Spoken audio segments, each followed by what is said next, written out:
What's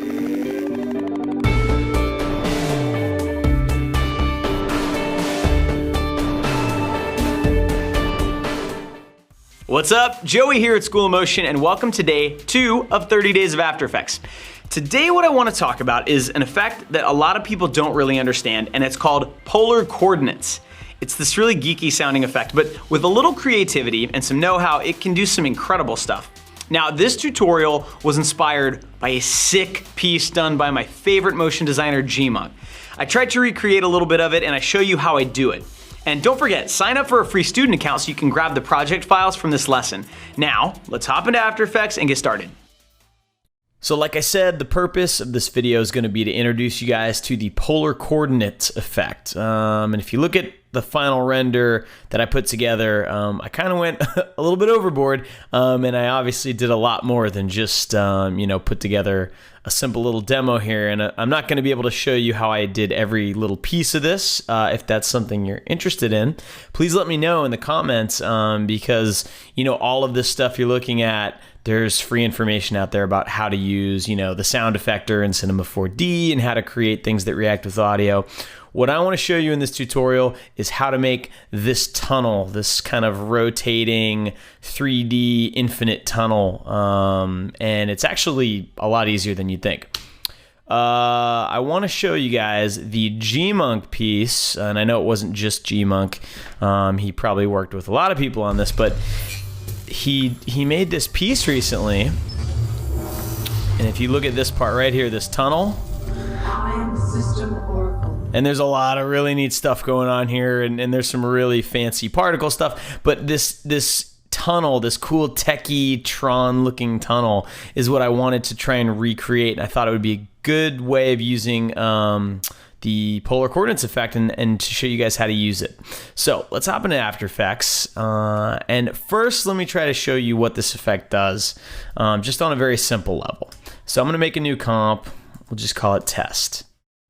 All right, so what this effect does at its simplest level, okay? I'm just going to make a big horizontal line across the entire comp, and I'm going to add an adjustment layer, and then I'm going to add the polar coordinates effect to it.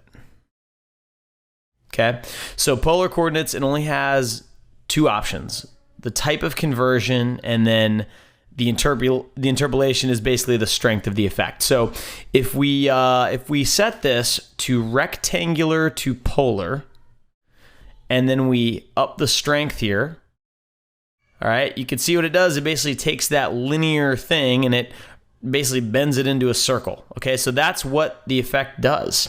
And you might be wondering, why is that useful? Well, like if you want to turn the tutorial off after this might explain everything for you. Okay, if I take this line, put it up here. Actually, I got a better idea. Let's put it way up here. Let's actually move it out of the frame. All right, and let's put a keyframe on Y position and go forward 1 second and move it down here. That's it. Okay. Now when we play that, that's the animation that's happening. Very simple. If we turn the polar coordinates strength all the way up to 100, and then we play it, well, now look what it's doing. All right, it's taking that vertical motion in our layer and it's turning it into radial motion. So that's really why this effect is so cool. So I'll show you guys how I made the tunnel, but before I do that, I just want you to understand a little bit better some other ways that this effect can be used. Of course, we're just scratching the surface here. And there's actually some other really cool things you can do. So let me first turn my adjustment layer off. Let me delete the shape layer. And I'll show you guys this example that hopefully will start giving you some ideas of your own, some cool experiments you could run with this effect and see what you can come up with. So here we've got a star, and what I'm going to do is I'm going to turn the conversion, instead of rectangular to polar, I'm going to say polar to rectangular. All right. And what this is going to do is it's going to take something that's radial, right, like a circle or a star, and it's going to sort of undistort it and create an unwrapped linear version of it, right? So if I turn this this adjustment layer back on, right, I'll scrub the strength here so you can see what it does. It does this weird warp, and we end up with this, okay? Now, why is that useful? Well, it can be useful if you have something, a piece of artwork that's circular or something, anything that kind of has this radial shape, radial symmetry to it. You can use polar coordinates to now create a unwrapped kind of rectangular version of it. Then you can do other stuff to it. So, for example, what if I, just took a simple effect like Venetian blinds? It's, sometimes a useful effect. And all it does, if you've never used it, it just basically makes a lot of little cuts in your footage, and you can control the angle of the cuts, and you basically use it to, wipe things on and off. And what's interesting is that, this effect right now, it doesn't really look like anything special. The trick is you basically use polar coordinates to unwrap something. You then affect it, then you use polar coordinates again and go back to your original polar look, right? So we first went polar to rectangular, then we affected it, and now we're going rectangular to polar. And this doesn't look really all that interesting. Now you've got lines radiating from the star. Let me zoom in and go full res so we can really see this. But now you can start to get some interesting looks, right? If I start messing with the direction, now we're getting kind of a spiral wipe, which, would actually be pretty tricky to do. And let me up the width of these things so they're a little bit bigger. And then I can adjust the direction until we get a nice kind of seamless looking thing. And now what you have is a wipe that actually works in a spiral fashion. Okay, so this is something that would be pretty tricky to do, actually, if you wanted to create this type of wipe. But here's a quick little trick to do it. And it can also be used for maybe more useful things. Let me turn this off for a minute. If you wanted to distort that star, but have it be distorted in a radial way, you could use maybe turbulent displace, and maybe set it to vertical displacement. And let's bring the size down, bring the amount up, right? And then use that same trick, right? So now, and then, if you change the evolution of this, you can start to see you're going to get noise and distortion that moves in and out from the center of this object. And so you could use this, here's a really quick, cool example of how that might be useful. And I actually got this idea recently from watching Andrew Kramer's tutorial on how to make this really cool explosion, and he uses polar coordinates. And I promise you, Andrew, if you're watching, I did not steal the idea for this tutorial from you. You just happened to do it at the same time I was doing this one. So yeah, what I want to do is just turn off the fill and just turn the stroke up a little bit. All right. And so this is interesting, right? Because let me turn these effects off for a minute. So we've got a circle, and then I'm going to use the polar coordinates effect to turn it back into a line. Now, why in the world would I want to do that? That seems kind of ridiculous, because now I can use this turbulent displace, right? And let me turn it to, something else, maybe twist, right? And if I animate the evolution, you're going to get something like this, right? And even better, if you offset the turbulence, you can have something that looks like it's moving through the shape, right? And this effect, it doesn't work in a radial way, it works in a linear way. So if I use this trick of, sort of sandwiching an effect between polar coordinates, what I can get, if I offset the turbulence on Y, is I can kind of get this radiating, it almost looks like a star or something, like the corona of a star. So let me just put a quick keyframe here on the offset turbulence. I'll go forward 1 second. I'll move it outward a little bit, and then we'll just RAM preview that. And you can see, it's pretty nifty little trick, and you could definitely, you'd obviously want to put some more effects on it and layer it and do other things to it. But hopefully this starts to show you the power of using the polar coordinates. It lets you do things in a linear way, but then turn them into this radial thing. So hopefully that gave you a hint about how I actually pulled off copying this amazing Gmonk piece. So let's take another look at this. I didn't copy it exactly. There were so many layers. There's so many things going on. And again, I want to stress that what makes this piece amazing is not the fact that maybe they used this trick to create it. It's obviously the design and the sound design, especially, and the vibe that this piece gives you. And none of that has to do with actually, what effect they used. It has to do with the thinking and the art direction behind it. So I just want to stress that, because that's kind of a big thing for me, is never forgetting that that's the important thing. But look at the design of this. You've just got a bunch of sort of lines that just move at right angles, okay? They sort of randomly, they'll come out a little bit, then take a turn, then turn back, then turn this way. And every once in a while, there's kind of like a little area here that kind of gets enclosed. And as the piece goes on too, you kind of see this come back. And you even get to see it from a side angle. And you'll kind of see that sometimes these little shapes get filled in. Sometimes they look a little bit less transparent. This part's really cool too. I'll just let you watch it because it's awesome.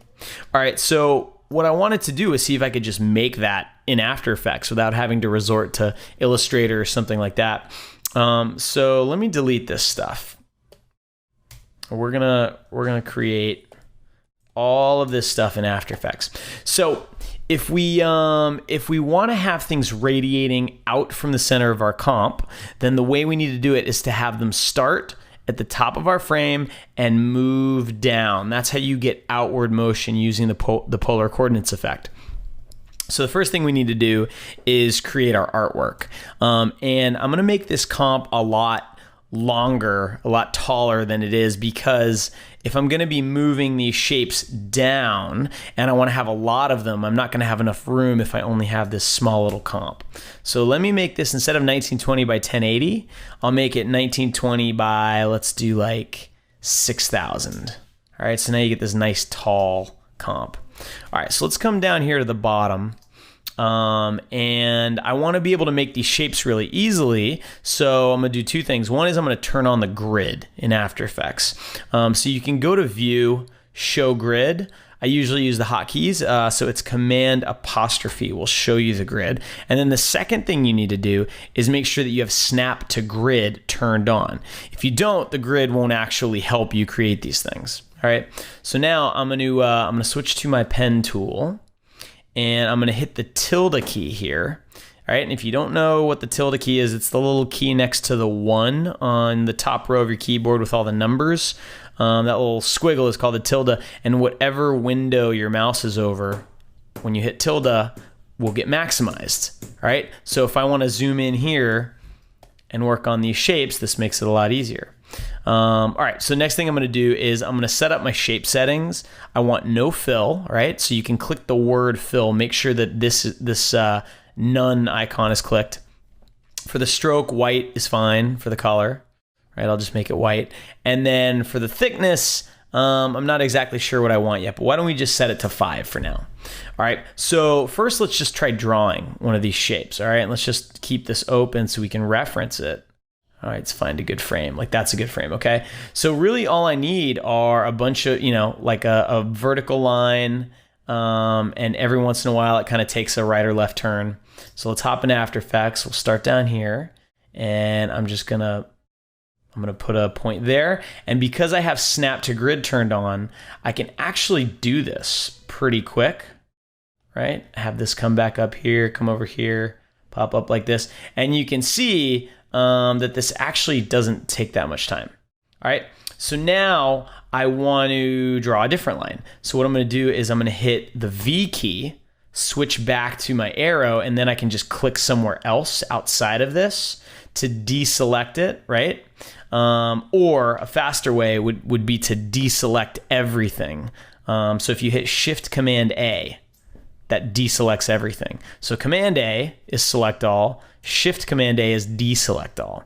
So now if I hit my pen tool again, which is the G key on your keyboard, you guys should learn these hotkeys. They really make you so much faster. So now I can create another shape. All right, so maybe this one starts here. Now, I'm going to show you this. I just screwed up a little bit. When I clicked and dragged a little bit, and you can see that the Bezier handles of this point were pulled out a little bit. And that's a problem because now if I pull this point over like this, it's actually bending a little bit. There's a little curve to it, which I don't want. So I'm just going to hit undo. So that's one thing you have to be careful of. Make sure that when you click your point, you just click and you don't click and drag so that you don't get any curves, okay? So now I'll click here, click over here, maybe come down like this. And, you know, I'm not really following any rules here. I'm just trying to make something that resembles the spirit of Gmonks, all right? So now I'm gonna deselect all. And let me make one more shape, all right? And then we'll move on here. I'll make this one like a little bit fatter. Cool, all right? So then the next thing I wanna do is I wanna take some of these, I forgot to deselect all, there we go. All right, so next thing I wanna do is I wanna create a few little caps for these things, all right? So I'll create one, deselect all right? And then maybe I'll create a little area like this. I'll just fill in that shape like that. All right, deselect all, and then I'll do maybe a thicker one here. Okay, and then maybe this one. Okay, and then maybe I'll put a line here and a line here, and we'll call it a day. Okay, deselect all, and then do one maybe up here. Cool. Okay, now I'm gonna hit Command apostrophe, and you can see our design here, beautiful. And so then the next thing I wanna do is just sort of duplicate it a bunch of times so I don't have to actually create this really complicated setup here. So an easy way to do that is to just select all of these, pre-compose them, and we'll call this shape 01. All right, and so let me scoot this guy over like this, and then I'm gonna duplicate it, and I'm gonna come over here, and I'm gonna try to line up these lines right here as best I can, and then scoot this one down a little bit. And the reason I'm doing this is so that we can sort of hide the fact that we're just gonna clone this thing a bunch of times. I wanna try and mix up, you know, and then maybe for this one I could scale it -100, right, horizontally, so that it's actually a mirror image, and so it actually looks, you know, even a little different. I can scoot this one up like this, okay? Cool, so now I've got this kind of building block that I can start to use. So maybe I'll duplicate this one more time, scoot it over here. All right, and I'm just kind of nudging these things with the keyboard and zooming in, and it's not gonna be perfect unless you take the time to make it perfect, which I'm not very good at. I'm kind of impatient. So now I wanna take this whole setup, pre-comp that, we'll call that shape 2. And I can duplicate it and bring it up like this. All right, and you can see that there's like a little hole here that we need to fill. So what I'll probably do is just duplicate it again, and I'll just bring this over like this, and I'll just sort of position it so that it fills in that hole. And we're getting a little bit too much overlap down here, so what I might do is then mask that section off and set that mask to subtract. And then I can just adjust that mask so it only shows up where I want it to, all right? All right, and maybe move it up a little bit. Grab those points. Cool. And hopefully you're seeing how quickly you can do this too. I mean, this, you know, if you're actually doing this for a paying client, yeah, you probably wanna take the time to make it perfect. But if you're just playing around, or if you're just trying to, you know, do something for your reel, just to make something cool looking, no one's going to notice these little inconsistencies when this is moving. Cool. All right, and then why don't we duplicate this whole thing one more time. Let me pre-comp this whole thing. Shapes 03, duplicate, bring it up here. And just to make life easier, let me mask off this little top piece here, subtract it, and then duplicate it. And so now we can move this up. There we go. Cool, and then we just need one more copy and we're pretty good to go. Cool. All right, so we've got this really interesting looking setup here. The next thing I did was I actually filled in some of these shapes, right? So maybe you just want to pre-comp this and just call these lines.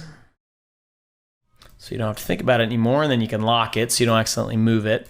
And then let's hit that tilde key again and zoom in. And this time what I want to do is I'm going to select my rectangle tool. I'm going to set the fill to a full fill and set the stroke to 0.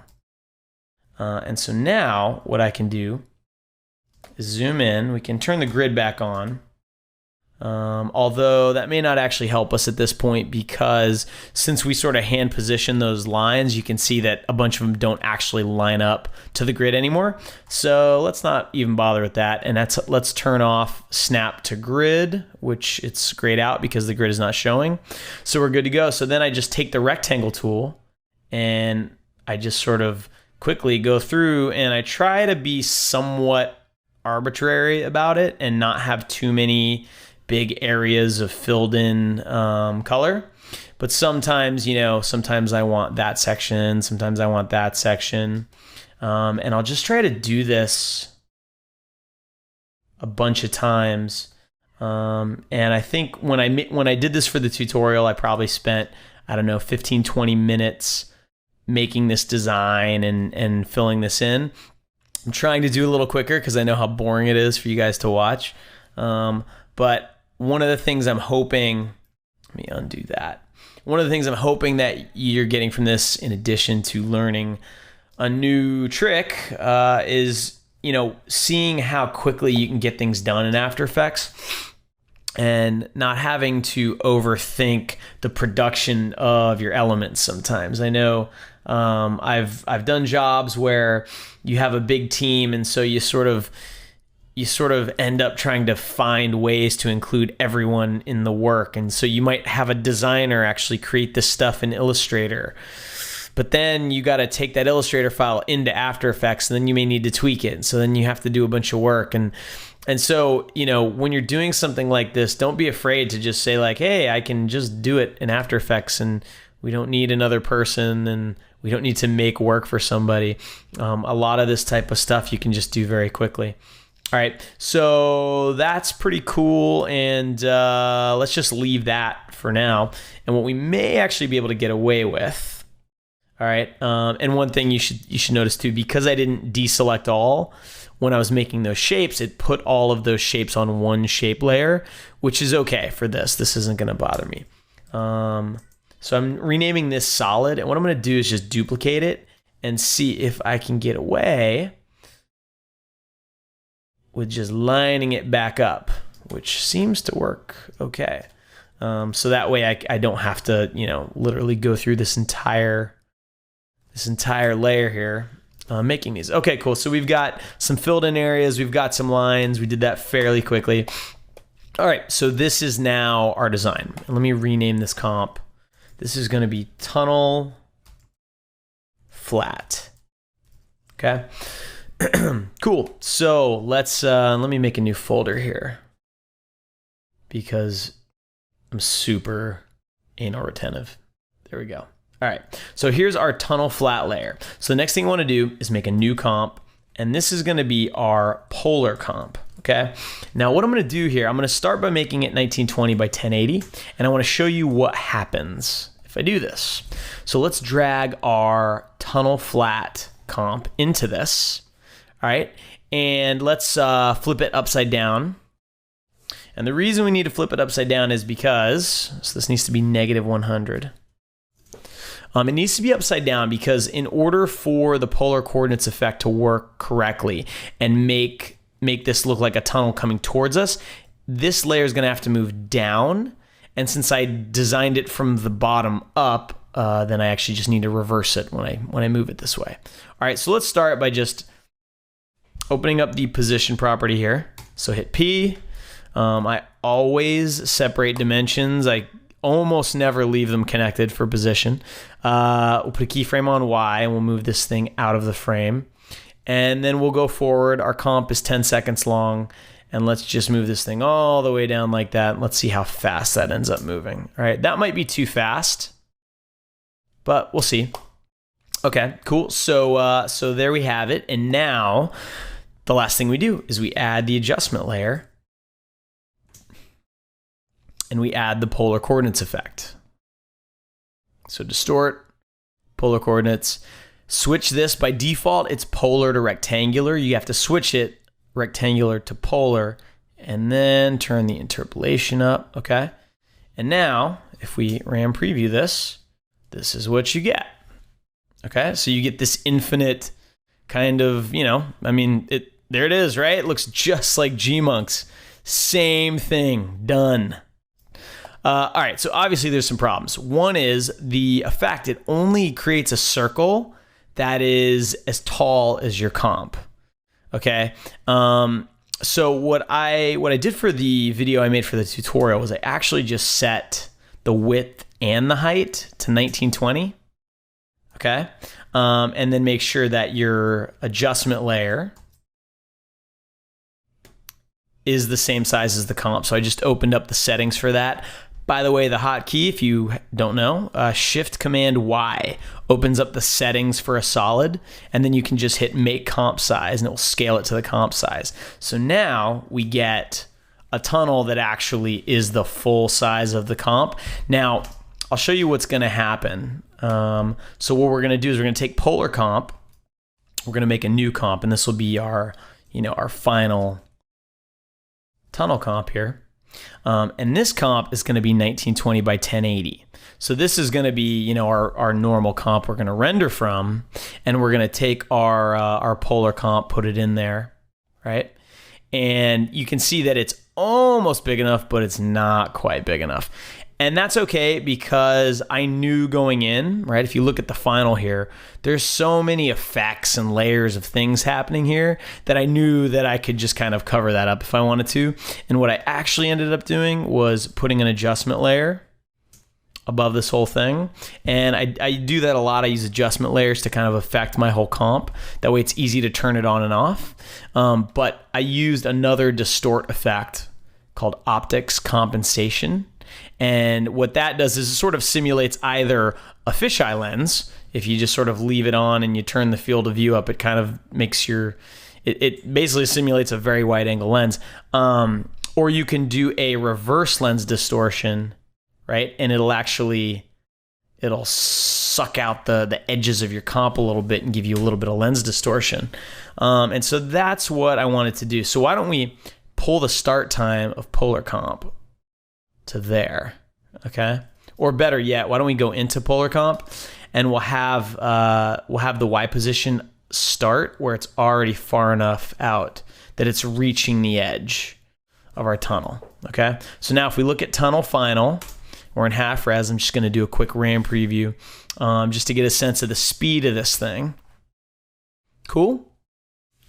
All right, so the next thing is you can see the beginning of this and it kind of goes off into infinity, which could be cool. And if you look at the Gmonk piece, it goes pretty far back, but there is a definite hole there, okay?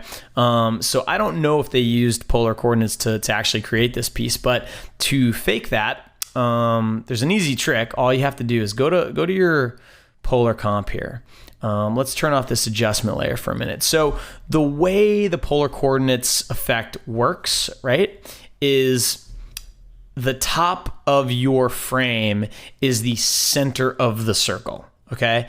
And the edge of the circle, and by the center of the circle, I mean the top of this frame correlates to the center of the circular version of your layer. Now this outer part actually falls in the middle of your comp, okay? So the polar coordinates effect, it doesn't use this bottom part of your frame, okay? So what I want to do is mask out the correct part of this so that I get a hole in the middle. All right, so since the middle corresponds to the top of my frame, I need to mask this part out. So I'm gonna make a matte layer here. All right, just a new solid. And I usually make my mattes some really bright color on my timeline so I can differentiate them. And then I'm going to take my mask tool and I'm going to mask out this part, and I'm going to feather that mask and then invert the mask. Sorry, I did that wrong. Here we go. All right, so yes, so I do that. Nope, I was right. Invert it, and now tell this layer to use this as an alpha matte. There we go. Okay, so here's my matte layer that I'm using as an alpha matte, and so now we don't see this part of it, okay? If I turn on the transparency grid, you can kind of see it's a little tough, but you can see that there is no information there now. So when I turn the polar coordinates adjustment back on, now we have a tunnel emanating from there. And I can adjust that by feathering the mask more. And if I want, I can even adjust how far down this comes. And that's gonna affect where the tunnel actually starts, okay? So now let's go to our final. Cool, so we're starting to get somewhere now, okay? Now I moved the mask too far, so you're starting to see a little bit of the center there. And so this is why it's helpful to have polar coordinates on an adjustment layer, because you can just turn it on and off really quickly if you see that you messed something up like I just did. So I need to adjust this mask like this, and this needs to come out more. There we go. Now turn it back on, come here. Now we're good to go.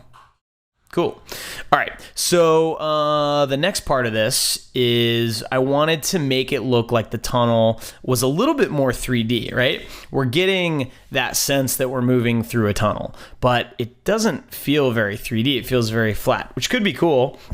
But if you want it to feel like, it has a little bit more depth to it, what you kind of need is a little bit of parallax. Okay, and you can kind of see that parts of the tunnel move slower, parts of the tunnel move faster. So what I did, I just kind of did it the easy way. So let's turn off our adjustment layer for a minute. Oh, sorry, wrong comp. Turn off our adjustment layer. Excuse me. And what I did, first let me change this setup a little bit to make this easier. So I'm going to turn off.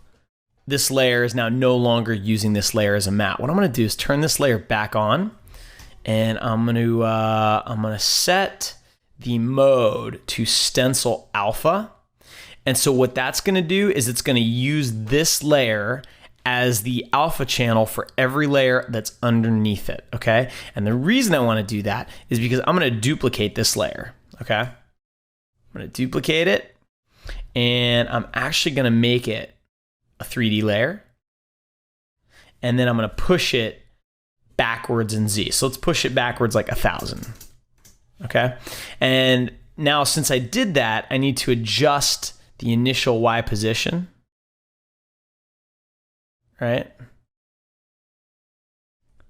But you can see that it moves slower than the layer in front of it because it's further back in space. Just a very quick and dirty little way to do this. And I'm going to make the opacity like 50%. Okay. I'm also going to scoot this thing over. Right, and I'm going to make it a different color so I can differentiate. And then I'm going to duplicate it and scoot this over so now it'll fill the entire frame, okay? So now we've got one layer of parallax just by doing that. And if we look up, I need to turn my adjustment layer back on, pop over here. And just by doing that, you can see that it's given the tunnel a lot more of a 3D look. Cool. Another thing that really helped with the tunnel kind of feel of this was having it rotate a little bit, which that was really easy to do. You could actually just rotate this comp. The way I did it was I actually used another effect on my adjustment layer. I used distort transform, and then I put an expression on the rotation to just keep it rotating. So that's a very common expression I use all the time. What you do is you hold the Option key and you click the stopwatch for rotation. You can see it turns red. So now I can type in an expression, and the expression is just time times and then whatever number I want. So let's try time times 50, right? And I'll do a quick RAM preview. and that feels way too fast. So why don't we do time times 15? And that's better. Okay, so now if we go to the final, we have this nice kind of, we're drifting towards the tunnel and it's coming at us, and it's really neat looking. Everything's cool. All right. And then, just to make it a little bit neater, why don't we turn this off, and why don't we do one more layer of parallax? So let's duplicate this, make it a different color. Let's push this one back to 2000. All right. And pop over here, push this over, and let's see how fast that's moving. And let's make the opacity different too. Let's make this 20%. All right, and then change the Y position a little bit so it moves a lot slower. There we go. Cool. All right, so then I'll just duplicate that, push this over like so. You can see I'm being very, very imprecise with this, but because it's so busy now, we've got so much going on, it actually works okay. Cool, so we've got that. And if we turn our adjustment layer back on and go back to the final comp, now you're getting something with a ton of complexity, and a few layers of parallax, and you're really getting that 3D tunnel feel to it, okay? So now looking at this, right? One of the things that jumps out at me is that everything feels really, really chunky. And that's not what I was going for. One of the things I love about Gmonk stuff is that he is not afraid to make stuff very thin, okay? So let's try to do that. The great thing about this is the way we have it set up, it's all done in After Effects. So if we just jump back into our comps, let's jump in here.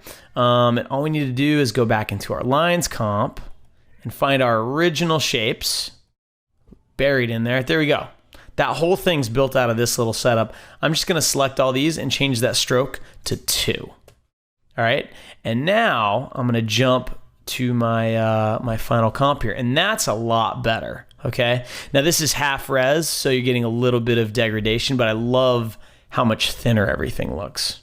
All right, and then the next thing that that I had done, so here, let's preview this a little bit. I wanted to get a little bit more randomness in how bright these panels are, because they just felt too uniform to me, right?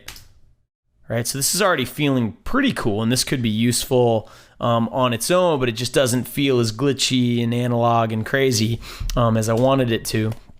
So I'll just show you a few more things I did. So if we go back into our tunnel comp, and you can see that all of these solid pieces here, they're actually, they're just made from these 3 shape layers. So what I'm gonna do is I'm gonna pre-comp these, and I'm gonna call this is the solid shape layer. All right, I'm gonna make a new solid that is this gigantic, 1920 by 6000 size, and I'm gonna use a fractal noise effect.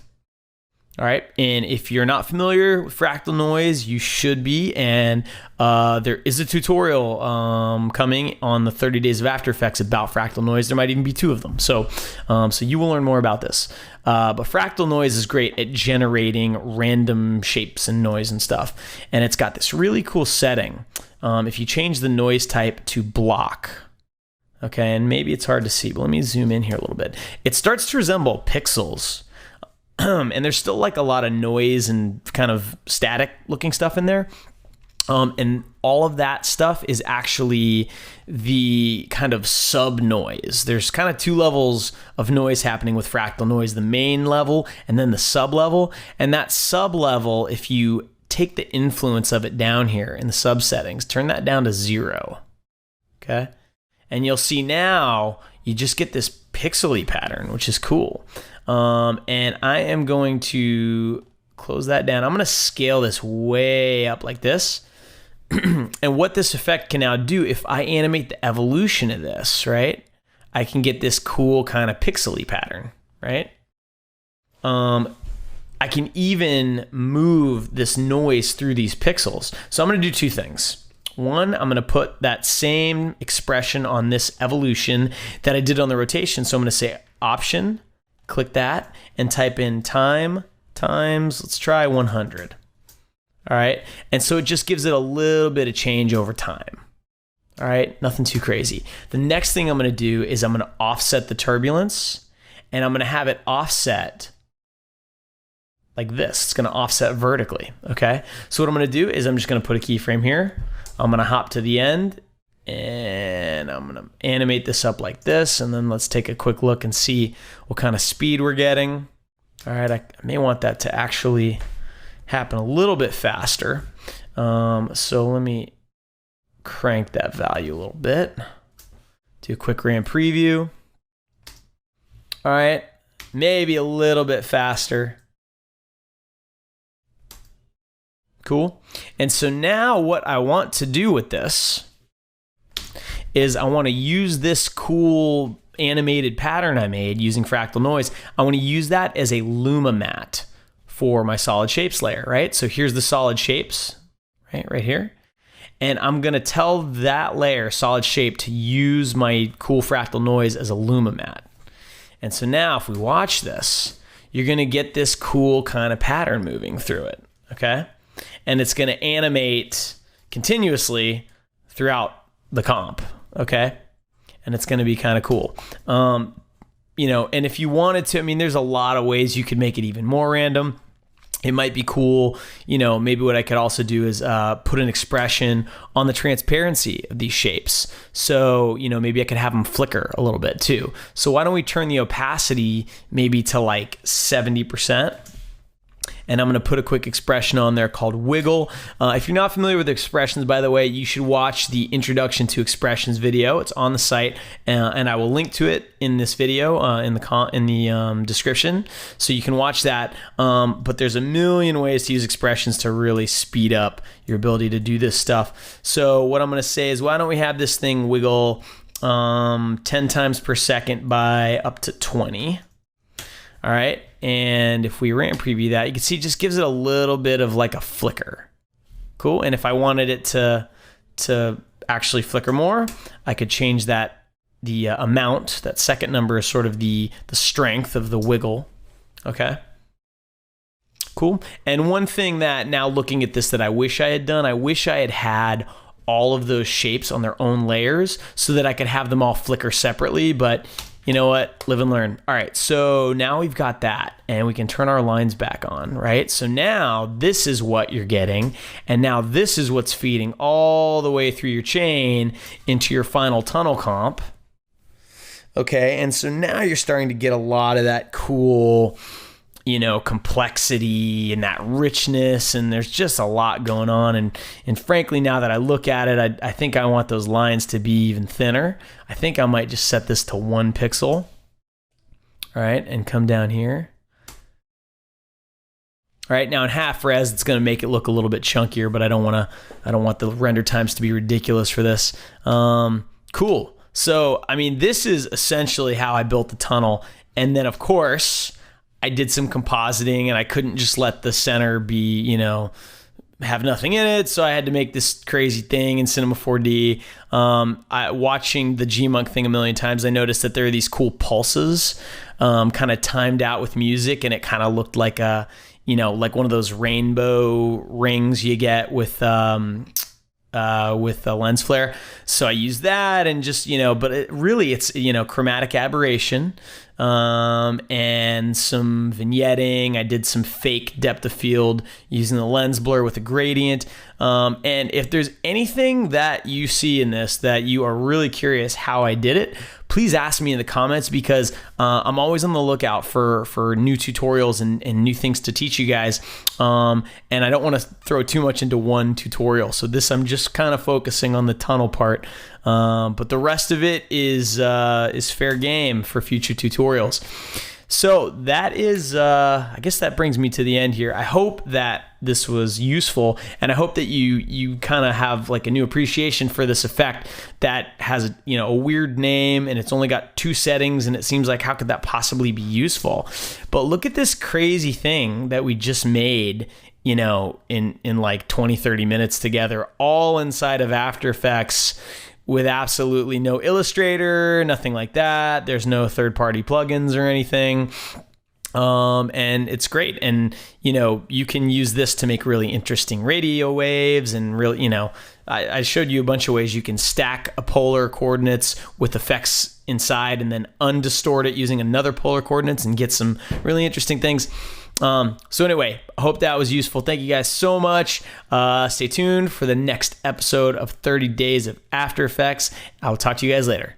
Thank you so much for watching. I hope that was cool, and I hope you learned something new about using the little-known polar coordinates effect. Now, we'd love to hear from you if you use this technique on a project, so please give us a shout on Twitter @School of Motion and show us what you did. Thank you so much, and I will see you on the next one.